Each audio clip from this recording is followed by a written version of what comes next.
아멘.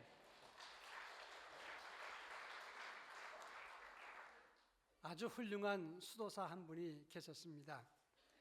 그는 사람들로부터 아주 존경을 많이 받는 분이었는데 하나님을 경외하고 개미 한 마리라도 밟을까 봐 늘 조심하는 그런 사람이었습니다.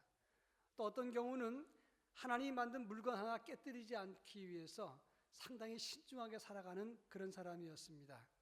그분이 일생을 다 마치고 이제 자기 죽음이 임박했을 때 후배 수도사들 앞에서 눈물을 흘리면서 내가 잘못 살았다라고 말을 했습니다. 당신은 열심히 사셨습니다. 하루도 자선을 베풀지 않은 적이 없고 더러운 정치 같은 데도 발을 들여놓지 않았고 이 나라에서 가장 존경받고 있습니다. 그런데 당신이 잘못 사셨다니요, 그게 무슨 뜻입니까? 이렇게 물었습니다. 그때 수도사가 말합니다. 그래서 울고 있는 겁니다. 나는 이제 곧 죽을 텐데 죽음을 앞두고 질문해 봤습니다. 너는 공부를 많이 했느냐? 그리고 하나님 앞에서 기도했느냐? 자선을 많이 베풀었느냐? 그리고 올바른 행동을 했느냐? 나는 예라고 대답을 합니다. 그런데 너는 보통 사람과 함께 어울려 살아보았는가 물으면 아니요라고 할 수밖에 없습니다. 그래서 울고 있는 것입니다.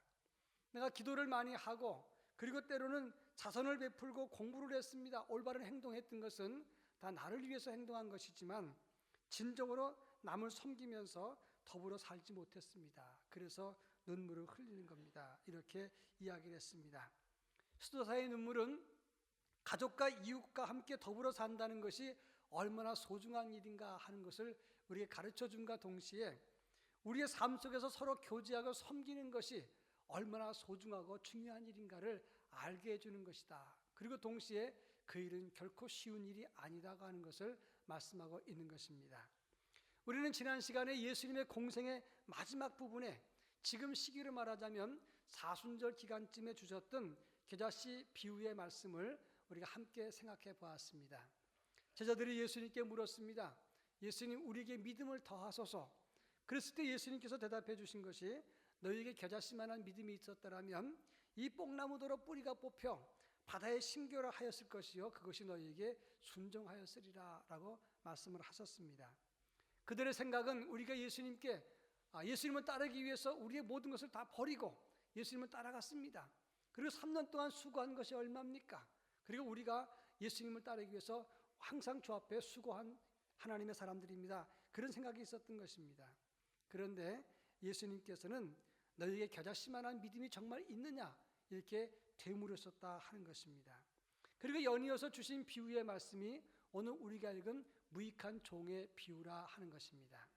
그 내용을 보면 너희에게 한 종이 있다. 그가 나가서 열심히 일했다고 하자. 그런데 그가 열심히 일한 것을 보고 주인이 그를 위해서 음식을 준비해 놓고 다 돌아와서 먹으라 하겠느냐?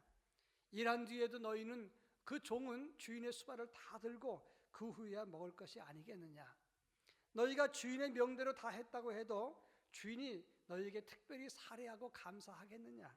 종은 언제나 종일 뿐이고 주인이 시킨 일을 다 한 후에 우리는 언제나 하여야 할 일 한 것뿐입니다. 이렇게 대답하지 않겠느냐? 말씀하신 것이 본문의 내용인 것입니다. 예수님께서 무익한 종의 비유를 주셨던 이유는 제자들에게 말하기를 너희 스스로 예수님을 따르기 위해서 다 버리고 우리가 예수님을 3년 동안 알았고 예수님을 위해서 수고했다는 그런 스스로 공이 있다고 생각하지 말라. 그런 의미에서 무익한 종의 비유를 주셨다고 하는 것입니다. 이 본문을 통해서 우리가 가져야 되고 붙잡아야 될 사순절의 영성이 무엇인가, 그리고 제자들이 가져야 될 신앙적인 자세가 무엇인가를 우리가 함께 살펴보자 하는 것입니다. 제일 먼저 7절 말씀을 다 같이 한번 읽어볼까 합니다. 7절, 너희 중 누구에게 밭을 갈거나 양을 치거나 하는 종이 있어 밭에서 돌아오면 그대로 곧 와 앉아서 먹으라 말할 자가 있느냐. 오늘 7절에 보면 밭을 갈거나 양을 치거나 그렇게 수종드는 종의 이야기를 했다고 하는 것입니다. 예수님께서 이 종의 비유를 말씀하신 것은 종의 제도를 지지한다 그런 차원에서 말씀한 것이 아니라고 하는 겁니다. 아무리 모든 것을 다 버려두고 예수를 알고 예수님께 수고한 제자들이라도 너희에게는 종의 정신이 있어야 된다. 이것을 설명하기 위해서 예수님이 무익한 종의 비유를 하신 것입니다. 그런데 여기서 우리가 종이라고 하는, 하나님 앞에서 종 같은 존재라고 하는 이 비유의 핵심은, 여기서 말하는 종의 비유는 포악한 주인, 학대받는 종, 이런 개념이 아니라고 하는 것입니다. 그 당시 종은 전쟁 포로가 되어서 종이 되는 경우도 있었습니다.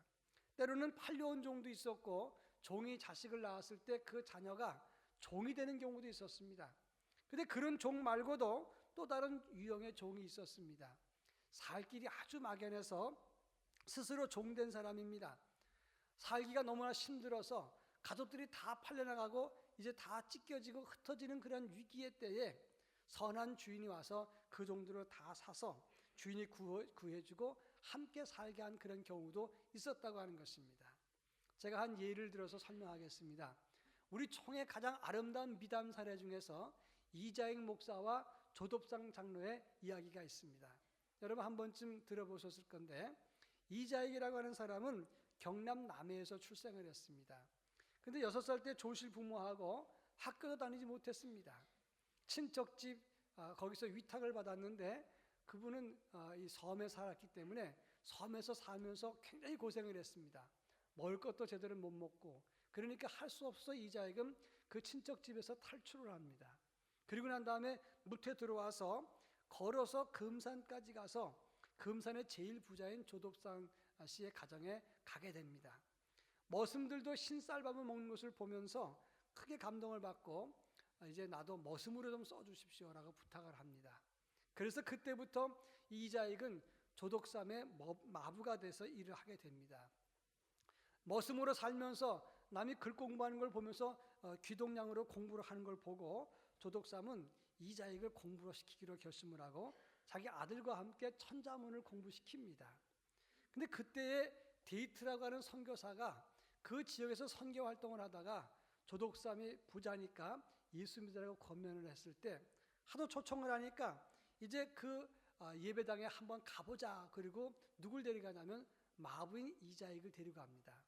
그러다가 이제 주인과 머슴이 함께 예수를 믿게 되고 나중에 조덕삼 가정에서 예배를 드리고 거기가 교회가 됩니다. 열심히 믿음 생활하다가 나중에 교회에서 장로 선거를 하는데 머슴이었고 종이었던 이자익은 장로가 되고 주인이었던 조덕삼은 떨어집니다. 여러분이 만약에 조덕삼이라면 어떻게 하겠어요? 아니 머슴은 장로가 되는데 난 떨어졌다. 그런 교회 안 나가. 아마 그랬을 수도 모르는데 이 조덕삼 장로는 끝까지 이자익을 잘 섬깁니다. 나중에 3년 뒤에 그 교회에서 장로가 되는데 그 당시 장로는 교회에서 설교도 하고 교인을 돌보는 그런 역할이었어요. 그때 조덕삼은 이자익을 공부시키기로 결심을 하고 신학교를 보냅니다. 그리고 깍듯이 목사가 된 다음에 청빙을 해서 자기네 교회 담임 목사로 모시게 됩니다. 그 이자익 목사가 대전신학대학 그것을 설립했고 총회장을 3번이나 지냈고 우리 총회 장로교 헌법을 기초했던 분이다 그런 말이에요. 그리고 이 조덕삼 장로의 손자가 우리가 알다시피 국회의원 조세영 4번이나 국회의원 했던 10대, 13대, 14대, 15대 국회의원 했던 조세영 장로라고 하는 겁니다. 이런 아름다운 사례는 세계 어느 나라도 보기 힘든 아주 멋진 훌륭한 예라고 말할 수 있습니다. 근데 여기서 하고 싶은 말씀은 이자익이 아무리 훌륭한 인물이라고 해도 정말 훌륭했습니다. 그러나 그래도 훌륭했던 조덕삼 장로 앞에서는 내세울 게 별로 없다 그런 말이에요. 여러분 마찬가지입니다. 이렇게 아름다운 관계를 가졌던 주인과 종의 모습, 이것이 바로 하나님과 우리와의 관계라 그런 말입니다. 마찬가지로 우리가 아무리 예수를 잘 믿고 제자가 되고 충성스럽게 해도 우리는 예수 그리스도의 십자가 앞에서 희생 앞에서 하나님의 은혜 앞에서는 늘 우리는 종의 의식을 가져야 되기 때문에 제자들에게 이 무익한 종의 비유를 말씀하셨다 그런 말입니다. 여기서 우리는 종이라 말했을 때 단순하게 비천한 존재라는 뜻이 아니라 여기서 종이라고 하는 것은 빚진 자라고 하는 의미가 크다고 하는 것입니다. 에베소 2장 2절로 3절에 보면 우리는 어떤 존재인가? 우리는 육체와 함께 원하는 것을 해서 다른 사람과 함께 번지상 진노의 자녀라고 말을 하고 있습니다. 그리고 12절에서는 약속의 언약에 대해서는 외인이고 세상에서는 소망이 없는 하나님이 없는 자, 그래서 우리는 버려진 진노의 자녀라고 성경은 말하고 있는 것입니다. 이렇게 하나님 앞에서 본질상 진노의 자녀요, 은혜에선 바깥에 있는 외인이요, 그리고 버려진 사람이요, 소망이 없는 하나님 없는 사람들, 우리들이 예수의 십자가의 피로 하나님과 우리를 하나 되게 했다는 겁니다. 거기서 끝난 것이 아닙니다. 예수님의 십자가와 보혈의 피는 우리를 살려주시고 우리를 지켜주고 인도해주고 길을 열어주시고 형통케 하셨습니다. 이 사실을 믿으시기를 바랍니다. 거기서 끝난 게 아니라 빌립보서 2장 7절에 보면 하나님이신 그분이 자기를 비워서 종의 형체를 가지시고 이 땅에 우리를 위해서 찾아오셨다고 말씀하고 있습니다. 요한복음 13장 14절에 보면 내가 주와 또는 선생이 되어 너희의 발을 씻겼으니 너희도 이와 같이 행하는 것이 마땅하니라 말씀했습니다. 주님이 되시고 선생 되신 그분이 우리 제자들의 발을 씻기면서 종의 모습을 보여주었습니다. 그 은혜가 얼마나 크냐 하는 거예요. 따라서 우리를 구원해 주신 분도 예수님이시고 하나님과 하나 되게 하신 분도 예수님이시고 우리를 종으로 섬기신 분도 예수님이신 것입니다. 이자익 목사가 훌륭합니다. 그래 더 훌륭한 것은 바로 조덕성 장로가 훌륭하기 때문에 이자익이 있었다, 그런 말입니다. 그런 의미에서 이자익은 조덕삼 앞에서 내세울 것이 없는 것처럼 우리들도 하나님 앞에서 예수 십자가 앞에서는 우리 자신이 자랑할 것도 내세울 것이 없다, 그런 말씀이 되는 것입니다. 제가 오래전에 미국 모하비 사막을 간 적이 있었어요. 총회장님과 함께 창조학회 때문에 미국 가서 공부하고 훈련받는 게 있었는데 이 미국 이 서부에 있는 모하비 사막을 쭉 다니면서 가다가 데스밸리라고 하는 그러한 이야기를 들었어요. 죽음의 계곡이란 말이죠. 그 당시 동부에 있는 사람이 서부 개척지에 쭉 오다가 이 모하비 사막을 지나는데 물이 없어서 정말 괴로울 때 이렇게 사막에 신기루가 있어요. 오아시스 신기루가. 거길 망해서 막 마차로 달려가다가 이 계곡 밑으로 떨어져서 많은 사람이 죽었고, 거기는 황폐한 곳이기 때문에 광대한 사막이기 때문에 많은 사람이 물이 없어서 죽는 그런 곳입니다.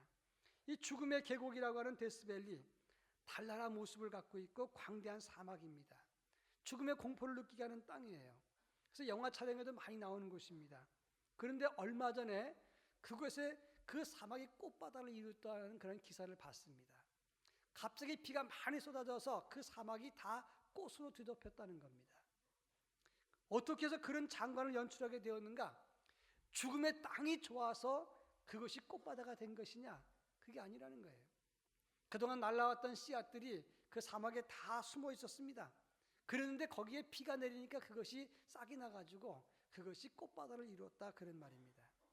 마찬가지로 그 죽음의 땅이 잘난 것이 아니라 바로 숨어있던 씨와 쏟아져 내린 비 때문에 꽃바다를 이룬 것인 것처럼 우리 인생이 잘나서가 아니라 우리가 예수 믿고 우리가 복을 누리고 우리가 구원받고 하나님의 자녀로 사는 것, 지금 이만큼이라도 믿음을 가졌던 것은 우리가 잘난 것이 아니라 이 말입니다.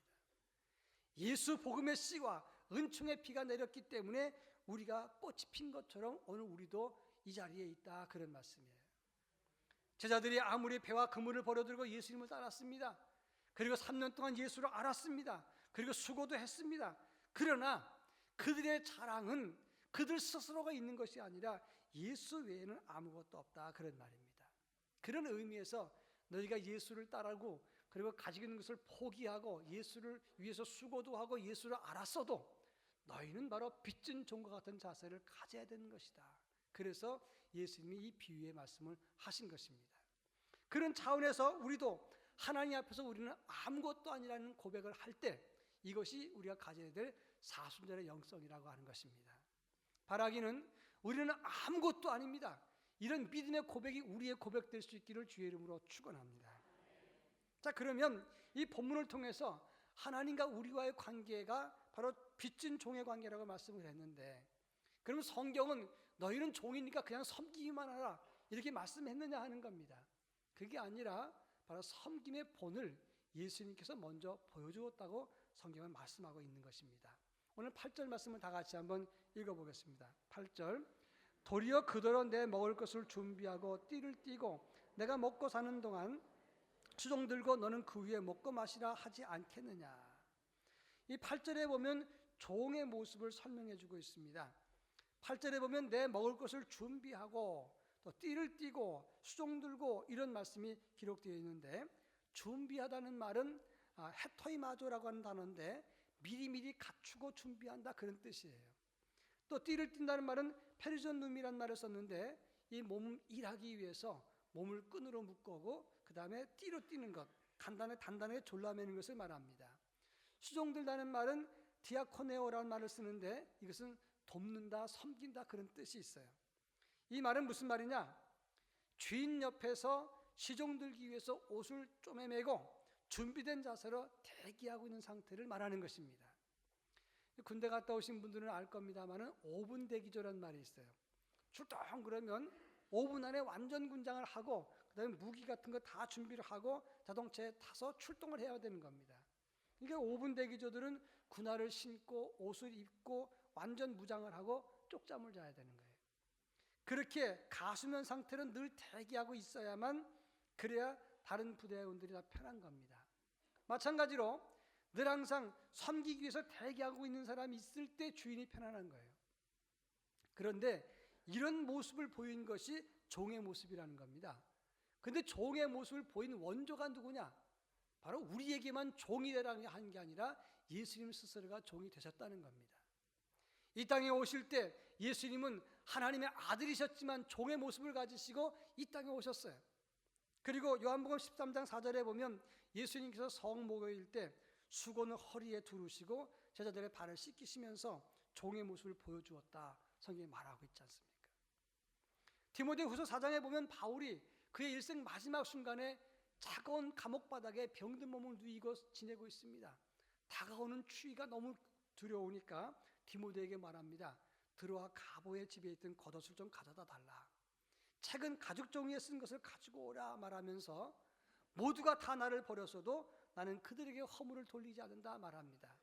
그리고 디모데후서 4장 17절에 보면 주께서 내 곁에 서서 내게 힘을 주시면 이렇게 말합니다. 여기서 주께서라는 말은 예수님을 말하는 것이고 내 곁에 서서 파레스테란 말인데 이 말은 서빙하기 위해서 옆에 서 있는 것을 말하는 거예요. 누가 지금 옆에 서 있습니까? 예수님께서 섬기고 종의 모습으로서 그리고 바울을 돕기 위해서 옆에 서 계셨기 때문에 그래서 바울이 힘을 얻었다 그런 말입니다. 예수님이 이 땅에 오셔서 종으로 오셨습니다. 우리를 위해서 섬기셨습니다. 그 많은 능력 우리를 위해서 다 쓰셨지만 자기를 위해서는 한 번도 쓰지 않았어요. 섬김의 모습을 보여주었다고 하는 것입니다. 예수님 자신도 섬김의 종이 되셨으면 그의 제자된 우리도 마찬가지로 준비된 자세로 섬기기 위해서 우리가 종의 모습을 가져야 된다 그런 말이에요. 체인 카이거 감독이 만든 투게더라고 하는 영화가 있습니다. 중국 영화입니다. 시골 마을의 요리사였던 류청이라고 하는 사람은 가진 것도 없고 배운 게 없어요. 아내도 없습니다. 근데 하나 있다면 바이올린을 잘 치는 샤오천이라고 하는 아들이 하나 있는데 이 아들이 13살 때 대회마다 나가면 우승을 하는 거예요.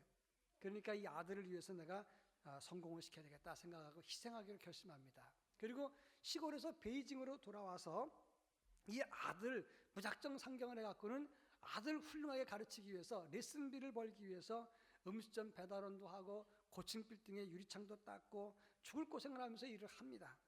근데 아들은 이 구질구질한 아버지가 싫은 거예요.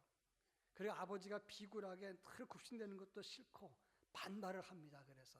그래서 이 아들은 옆집 여자의 환심을 사기 위해서 자기 바이올린을 팔아서 그 여자, 자기보다 나이가 훨씬 많은 그 여자의 코트를 사줍니다. 아버지는 아들을 위해서 열심히 일하는데 아들은 반발하는 거예요. 그러니까 아들이 반발하니까 아버지는 아들 곁을 떠납니다. 그래서 이제 고향에 돌아가서 돈만 아들한테 붙이기로 결심을 하게 되는 거예요. 그런데 아들이 자기 출생의 비밀을 알게 됩니다. 그날 또 국제대회 열리는 날인데 출세의 발판이 되는 그 대회를 아들이 포기하고 아버지가 베이징역에서 기차 타고 가려고 하니까 거기 달려가서 아버지 앞에서 베이징역에서 아버지를 위해서 열정의 연주를 하는 그런 내용이 투게더라고 하는 영화입니다. 마지막 장면에 마음이 뭉클한 그런 영화예요. 제가 왜 이 얘기를 하는 거 하니 주님은 우리를 위해서 스스로 종이 되셨습니다. 다 주셨어요. 그리고 지금도 우리 곁에 서서 우리를 돕고 계시다 이 말입니다. 섬기고 있는 거예요. 그 은혜 때문에 우리가 예수 믿고 그의 제자가 되었다면 아들이 그것을 알고 아버지를 위해서 연주하는 것처럼 마땅히 우리도 띠띠고 준비하고 수종드는 준비된 제자가 되어야 되지 않느냐, 그런 말씀입니다. 이것이 우리가 가져야 될 사순절 십자가 영성이라, 이런 말씀입니다. 낮게 구부리는 법을 배우라, 그런 글을 제가 봤어요. 한 할아버지가 손자에게 이야기를 합니다. 옛날 사람들은 신들을 직접 볼 수 있었다. 신과 무척 친해서 대화도 나누었다. 근데 요즘은 그렇지 못하다. 그러니까 손자가 말합니다. 요즘은 왜 그렇지 않죠? 신은 지금도 우리 곁에 있단다. 그러나 우리가 낮게 구부리지 않아서 낮게 계신 신을 볼 수가 없는 거야, 라고 말을 해줍니다. 사람들은 구부리는 법을 잊었습니다. 예수님께서 섬기시기 위해서 허리를 굽히셨던 그 모습을 잊어버렸어요. 그래서 지금 우리 곁에 계신 주님을 보지 못하는 경우가 많다는 겁니다. 우리는 믿음을 말할 때 이론적으로 말합니다. 논리적으로 말합니다. 성경 구절을 인용하면서 말합니다. 그러나 믿음은 낮게 구부리는 실천이지 이론이 아니다, 그런 말이에요. 너무 긴장하면서 들으니까 제가 재밌는 얘기를 하나 하겠습니다. 어느 식인종 나라에서 외부 사람들을 그 나라에 한번 개방을 하자 해서 초청을 했어요. 근데 한 철학자가 그 식인종 마을에 들어갔습니다. 식인종 마을을 다 둘러보면서 우리나라에서 가장 신성한 곳을 개방하겠다, 그래서 보여줬는데 거기는 사람의 몸과 내장과 뼈를 부위별로 다 보관해 둔 겁니다. 다 정리해서 유리관 안에 보관하고 값을 내게 놨어요. 맨 마지막 코너를 가봤더니 인간 뇌를 전시해 놨는데 탐험가의 뇌는 1파운드에 1달러, 종교인의 뇌는 1파운드에 2달러, 사업가의 뇌는 1파운드에 10달러, 장군의 뇌는 1파운드에 100달러, 철학자의 뇌는 1파운드에 500달러, 이렇게 써놨어요. 그러니까 철학자가 한편으로 흐뭇하고 기쁨을 감추지 못하고 역시 철학자의 뇌가 비싸구나 생각을 하고 임금한테 물어봅니다. 왜 이렇게 철학자의 뇌가 비쌉니까?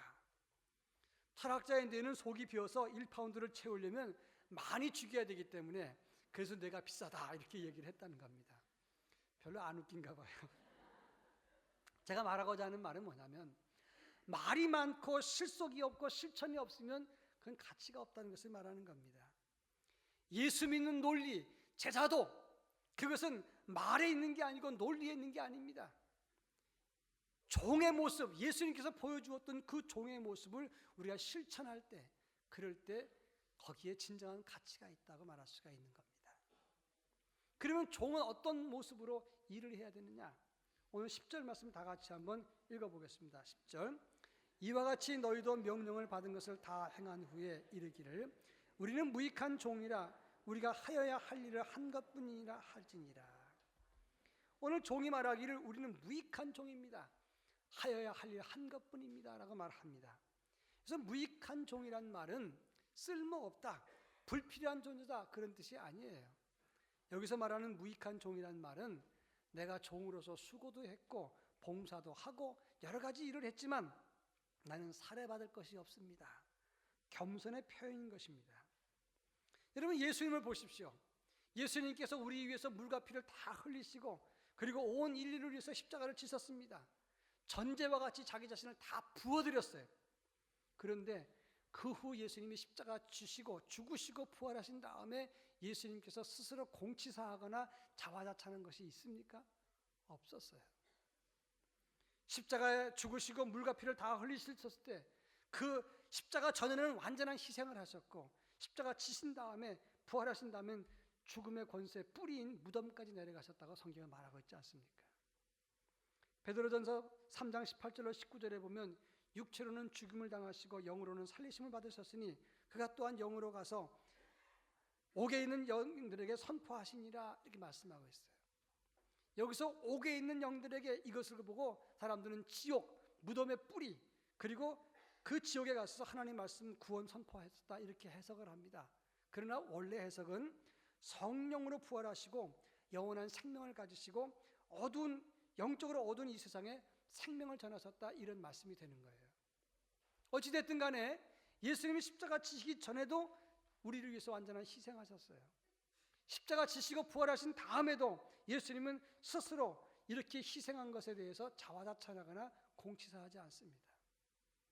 누가복음 24장에 보면 예수님 부활 소식을 들었지만 낙심하고 고향으로 돌아가는 엠마오로 가는 두 제자들에게 예수님 찾아가시지 않습니까?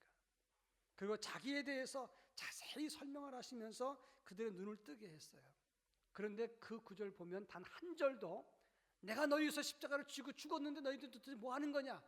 내가 너희를 위해서 희생했노라. 이런 말씀하지 않습니다. 요한복음 21장에 보면 예수님 부활 소식을 들었던 제자들 나중에 낙심하고 그리고 갈릴리에 가서 고기를 잡습니다. 예수님이 빈 무덤을 봤던 베드로입니다. 도마와 나다나엘, 세베대의 아들들, 그다음에 다른 제자 둘, 모두 7명입니다. 세베대의 아들들은 요한과 야고보를 말하는 것이고 다른 제자 둘은 빌립과 안드레를 말하는 겁니다. 보십시오. 베드로, 도마, 요한과 야고보, 빌립과 안드레, 나다나엘 7명 얼마나 중요한 제자들입니까? 그들이 갈릴리에 가서 고기나 잡고 있습니다. 그런데 예수님 찾아가서 너들 뭐하는 놈들이냐? 내가 너희를 위해서 십자가를 졌는데 이렇게 희생해서 다 줬는데 지금 도대체 뭐하는 거냐? 이런 말씀하지 않습니다. 오히려 베드로에게 말합니다. 내가 너를 사랑하느냐? 네. 그럼 내 양을 먹이라. 내 양을 치라. 낙심한 그들에게 임파워링, 에너지를 주면서 사명을 부여하고 일으켜 세웠다고 하는 거예요. 예수님은 종으로 섬기시면서도 자화자찬하거나 스스로 공치사하지 않았습니다. 계명구도라는 고사가 있어요. 닭소리 잘 내는 사람과 개 흉내 잘 내는 사람이라 그런 뜻인데 이런 동물 흉내 잘 내는 사람도 쓸모가 있다 그런 뜻이 계명구도란 말입니다. 중국 춘추전국 시대 때 제나라의 맹상군이라고 하는 사람이 있었는데 이 사람은 인재를 가까이 했습니다. 범죄자라도 재주가 있으면 가까이 둬서 그 사람 주변에 3,000명이나 되는 그러한 식객들이 있었답니다.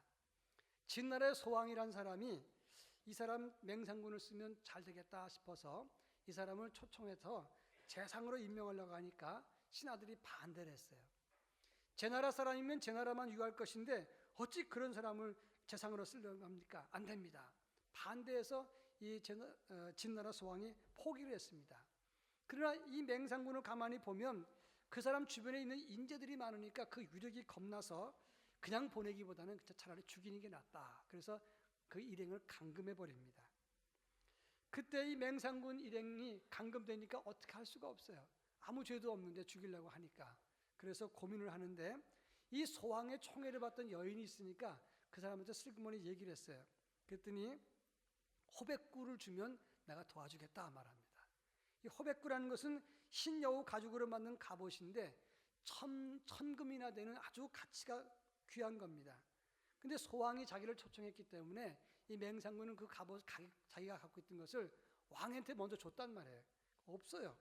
어떻게 하면 좋은가? 그런데 같이 잡혔던 일행 중에 저 말단했던 사람이 제가 해보겠습니다. 사람들이 웃었어요. 네가 어떤 재주를 할 거냐? 이 사람은 전직 도둑 출신입니다. 그러니까 왕궁에 몰래 가서 개 흉내 내면서 이 창고에 들어가서 그걸 훔쳐갖고 온 거예요. 그래서 여인에게 주니까 여인이 도와줘서 빠져나오게 됩니다. 밤중에 방면이 됐는데 함곡관을 지나게 될 때 첫 땅이 울기 전에 성문을 절대 열어주지 않는 겁니다. 그러니까 또 뒤에서 이제 소왕이 쳐들어오면 자기는 죽을 거니까 어떻게 하면 좋은가 그럴 때 한 사람이 말합니다. 또 제가 해보겠습니다. 넌 무슨 재주가 있느냐? 이 사람은 닭 울음소리를 잘 내요. 닭 울음소리를 내니까 다른 닭들이 깨갖고 같이 울어버리니까 새벽이 된 줄 알고 문을 열어줍니다. 그래서 빠져나왔어요. 그게 바로 계명구도란 말입니다. 한 사람은 도둑질 잘하고 한 사람은 닭 울음을 잘합니다. 그래서 맹상군을 도왔습니다. 그런데 중요한 것은 그렇더라도 그들의 공이 진짜 많은 것입니까? 지금까지 맹상군이 거두어주고 돌봐주고 살려주고 지켜주었기 때문에 그들도 있는 겁니다. 그들의 자랑이라고 하는 것은 도둑질이고 그리고 닭울음소리뿐이에요. 오늘 우리가 자랑이라고 하는 것, 우리가 예수 믿고 제자가 되고 직분이 있고 지금 열심히 봉사하고 있는 모두가 따지고 보면 계명구도일 뿐이라 그런 말입니다. 우리를 믿게 하시고 은혜 베풀어 주고 그리고 직분 주시고 지금까지 있게 한 모든 것은 주신 분도 취하신 분도 다 하나님이시다 이런 말씀입니다. 따라서 우리의 고백은 예수님 말씀처럼 우리는 무익한 종입니다. 다만 하여야 할 일 한 것뿐입니다. 이런 고백을 하는 것이 맞는 겁니다. 그래서 자기 믿음이 있다고 공치사하는 제자들에게 예수님 무익한 종의 비유를 하시면서 우리는 종이 되어야 된다. 빚진 종의 자세를 가져야 된다. 이렇게 가르쳐주고 있는 것이다. 그런 말입니다. 재미있는 이야기 또 한 가지 하겠습니다. 3명의 정치인이 바닷가를 걷고 있는데 게를 잡는 어부가 게를 잡아서는 버드나무 바구니 속에 집어넣는데 뚜껑을 덮지 않는 거예요. 그렇게 이상해서 어부한테 말합니다. 이보시오, 그 게를 집어넣었으면 뚜껑을 덮어야지. 그러면 게가 도망가지 않습니까? 그때 어부가 웃으면서 이 개들은 정치인 같아서요, 한 마리가 기어오르면 다른 놈들이 기어코 달려들어서 끌어내리기 때문에 도망갈 일이 없습니다. 이렇게 말을 했습니다. 오늘도 마찬가지 아닙니까?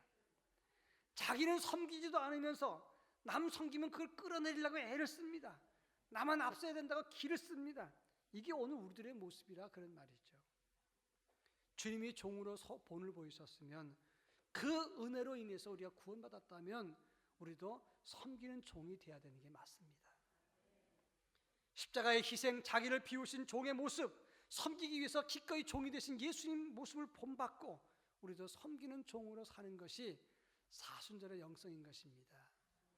이 같은 믿음이 우리 안에 가득할 수 있기를 주의 이름으로 축원합니다. 기도하겠습니다. 사랑 많으신